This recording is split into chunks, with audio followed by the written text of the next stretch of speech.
On 10th of December 2022, Saudi Arabia's proposed monogamous marriage is over, thanks to Xi's visit. China is stationing a fleet of aircraft carriers in Djibouti and Gwadar to secure its oil and shipping lines. China is also keen to find a solution to the Malacca Strait crisis.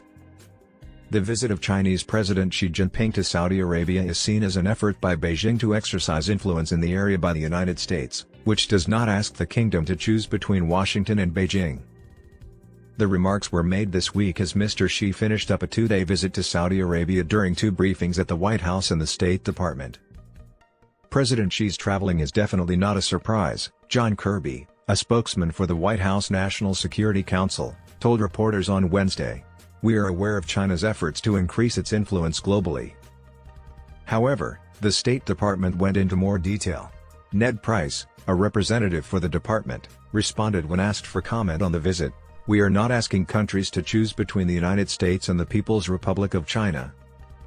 In terms of what we bring to the table, our goal is to provide countries the most appealing choice and to make the United States the most desirable choice."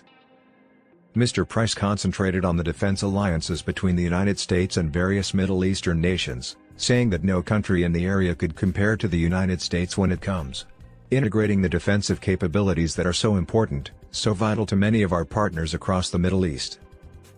However, when reporting on Mr. Xi's visit and the kind greeting he received in Saudi Arabia, the American media emphasized Riyadh's aim to lessen its reliance on Washington.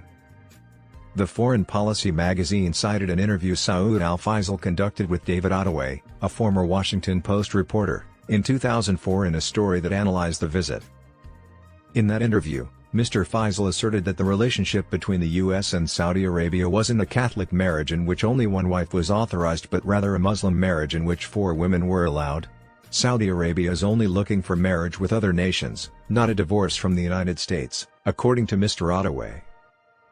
The top oil importer in the world was able to deepen its connections with the top exporter thanks to the visit, according to the Wall Street Journal. According to the source, Xi Jinping and King Salman agreed on a comprehensive strategic alliance, prioritizing Riyadh and China's diplomatic relations. Additionally, the two leaders agreed to meet every 2 years. Numerous business deals were struck between the two nations, with an initial worth of almost $29 billion, in industries like manufacturing, technology, and clean energy. One of them is the establishment of a Huawei cloud computing zone. Another is the construction of an electric vehicle manufacturing facility in Saudi Arabia and the provision of eco-friendly hydrogen batteries for a futuristic Saudi metropolis. However, Beijing cannot take Washington's place when it comes to the problem that matters most to the Saudis, their security in a difficult neighborhood, according to the Foreign Policy. Unless China is prepared to engage in combat in a highly hostile environment with foes that despise the Chinese Communist Party.